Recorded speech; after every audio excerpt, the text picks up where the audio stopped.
cycle on. You got me running in the cycle on. Are you fucking for real, bro? What are you doing?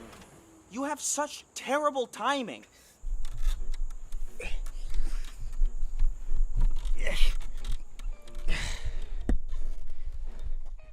I was just about to head out, but, I guess we could chat. Today I'm gonna be doing something that, I don't normally do. I'm gonna be talking about something, that I actually like. I know, I didn't think I had it in me either. But I do have to say, it does start with some pessimism. When I saw that AMC was working on a prequel series to my favorite drama television show of all time, I was pretty much instantly against it. I loved watching Walter White transform over the course of Breaking Bad. It was some of the most exhilarating TV I've ever been a part of. Rooting for him, rooting against him, rooting for him again, rooting against him again. It was such a great roller coaster ride that I don't think has ever been replicated since. Everybody's already well aware that Ozymandias is one of the best pieces of television ever put on screen. And the season 4 finale, personally, for me, is one of the most unforgettable moments in television history. Some of the most memorable and revelatory moments I've ever experienced in any medium come from just my time with Breaking Bad. Seriously, that season 4 finale is Bioshock levels of earth-shattering. Perfect television. And with all that in mind, Hello? Alright, listen carefully, because I'm only gonna say this once. I have your entire family held up at gunpoint, just off screen here. So you better give me your, the code to your money safe or whatever, or I'm gonna do some real bad things, capiche? What? Alright, well, I said, I'm sorry, man. Like, I can't understand a word you're saying. If this is about my warranty, I'm just really not interested. No, what? Dude, I'm holding your family hostage for money. A cottage for money? No, thank you. I'm not really interested in traveling right now. Oh my god, bro. Man, I just hate bad audio. If only there was a way to get great audio for a low and affordable price. Today's video is sponsored by Raycon.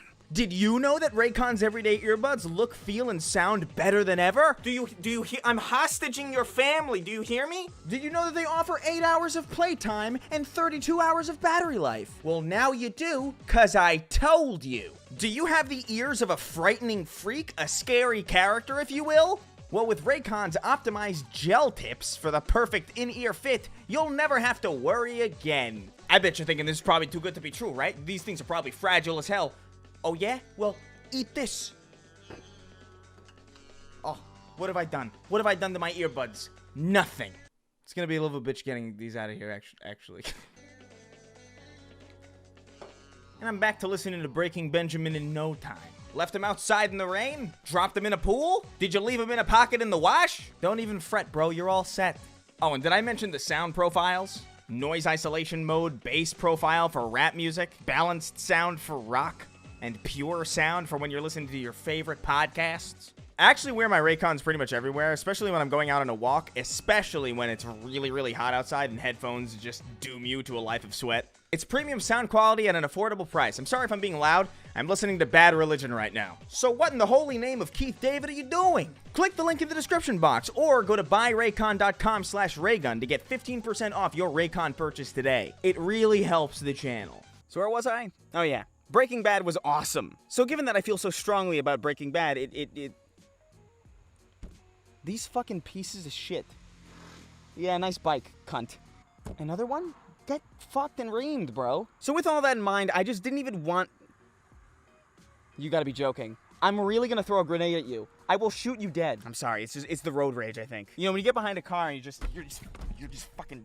Anyway, so given how I feel about Breaking Bad as a show and how important it is to me, it makes perfect sense that I would be a little bit apprehensive to the news of a prequel series. I just really didn't even want to allow for the possibility that a show that I loved as much as Breaking Bad could potentially be ruined retroactively by a show that just didn't stick the landing as well. And especially given the greater context of the industry at large that surrounds Better Call Saul and Breaking Bad, I mean, it just feels like a very cash grab heavy industry. Oh, are you excited for the fucking 49th Marvel television show that you have to see to keep up with the fucking movies? What, you're not into that? You're not interested? When are they gonna give that kid from Iron Man 3 his own show? I mean, it makes about as much sense as anything else that fucking happens. Anyway, even with Vince Gilligan, the creator and showrunner of Breaking Bad, returning, as well as a myriad of other legacy actors from the original show, Bob Odenkirk, Jonathan Banks, Giancarlo Esposito, I just had a bad feeling about it. Breaking Bad was a amazing S-tier television, and it had an amazing finale. That's a really hard thing to do, even for some of the most revered television in history throughout all genres. I think about Game of Thrones, Seinfeld, Lost, The Sopranos even. Beloved shows within their genres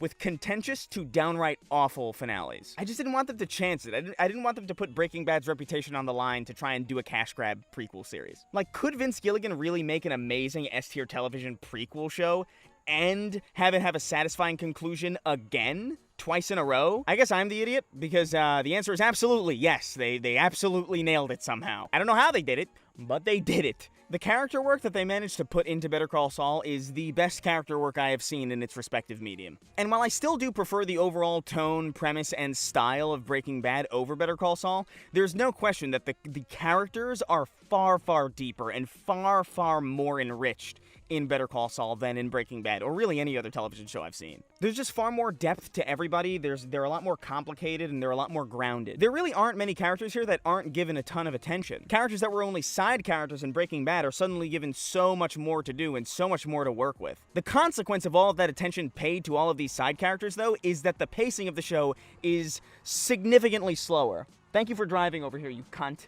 It's a way, way slower show than Breaking Bad. I would equate the overall, pacing of the entirety of Better Call Saul to kind of the pacing of season 1 of Breaking Bad. Oh, you again with the bike? You know the characters more, and that makes following them a lot more entertaining and a lot more engrossing, because even though the stakes are never quite as high, it still feels like you're really spending a lot of time with a quality character, no matter who you follow in the show. As much as I loved Breaking Bad, there were definitely certain characters in that show that existed purely to serve a purpose. I mean, I think about Walt Jr., he was literally the son of the main character, and I know next to fucking nothing about him. I know he's got the palsy, but that's really about it. And I'm not gonna lie, that slow pace is going to be rough for a lot of people. It was almost too much for me. I started watching during season 1, but by the time season 2 came out, the wait between seasons was so long that I just completely forgot what the hell happened, and I ended up watching season 1 again, and I was like, oh man, this is really slow.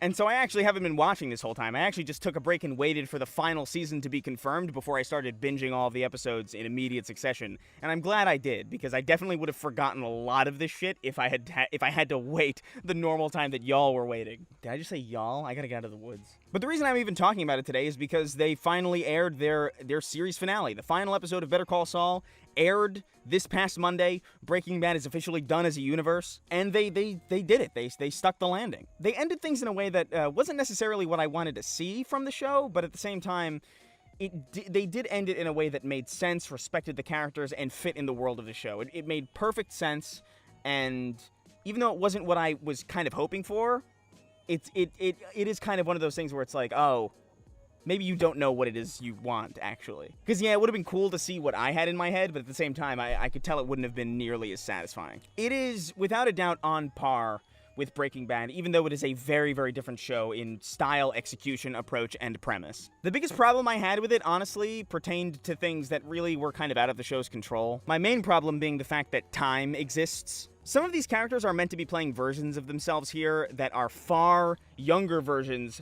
of the people they were in Breaking Bad, and in some cases it's just distractingly unbelievable. The actors do a great job regardless, and with characters like Gus and Mike, you kind of forget about it. But when 50-year-old Jesse Pinkman is trying to convince you that he is mid-20s Jesse Pinkman, it's a hard one. It's a hard one to swallow. It really is that hello fellow kids energy. This final season in particular suffered from a really disorienting recast that just ended up really negatively impacting my experience with this final season in particular. These two people on screen right now are supposed to be the same guy, and the show just sort of expects you to just believe that. They didn't address it at all, and I guess how could you really? It's not really the kind of show where they could be like, hey, you look a little different. It's not a Marvel show. So I get that they couldn't really do much about it, scheduling conflicts or whatever the hell was going on with the original actor aside.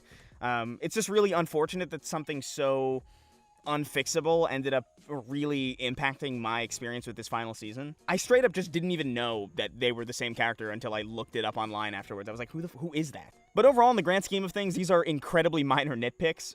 It's still a master class in television. I just genuinely didn't think they could do it. Even as I was watching and binging the show, and the seasons were like good and good and good, and like it never really dipped in quality, I just had this bad feeling like, oh, they're gonna flub the ending. And they didn't, and I've never been so happy to be wrong. I don't know, Vince Gilligan must be a wizard or something, at least with television shows, you know, because, you know, El Camino,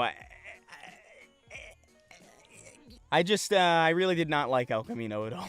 That was another Breaking Bad spinoff where time was just not kind to its cast. I honestly think I can't stand El Camino, and I think that was probably a big factor in my apprehension going into this show, even though Better Call Saul was doing it way, way better. Either way, if for some reason you haven't seen Better Call Saul yet, I highly, highly, highly recommend it. I would definitely suggest watching Breaking Bad first, because Better Call Saul just has this tendency to kind of casually flash forward to things that do kind of ruin Breaking Bad in some ways. Better Call Saul is a prequel series, and it understands that. It exists with the benefit of understanding that most of the people understand what it's based on, whereas Breaking Bad is the start of everything, really. It's like you could start with Halo Reach, but you kind of get a lot more out of it if you played through the original games first. Otherwise, that ending is just like, who cares? Anyway, I've rambled probably far too long about this shit, so I'm gonna go ahead and leave. Follow me on Instagram, Twitter, and TikTok if you want, because I'm very, very active on those platforms, especially when I don't have the time to sit and edit a fucking 50-hour video for YouTube. But yeah, let me know how you felt about this kind of thing. I don't normally do chill content like this. You know, I don't know how I feel about it yet, but Breaking Bad is one of my favorite shows ever, and now that this show ended, I just kind of felt it felt weirder not to say something about it in a way that I don't know. Fuck you, I don't need this. I don't need to be judged, alright? I know me, okay? And for fuck's sake, clean yourself off. You look terrible again. I don't understand. You show up to my car, you follow me to my house, you follow me to my car, and then you have this conversation with me, and you still look the way you do. Take some pride in yourself, Christ.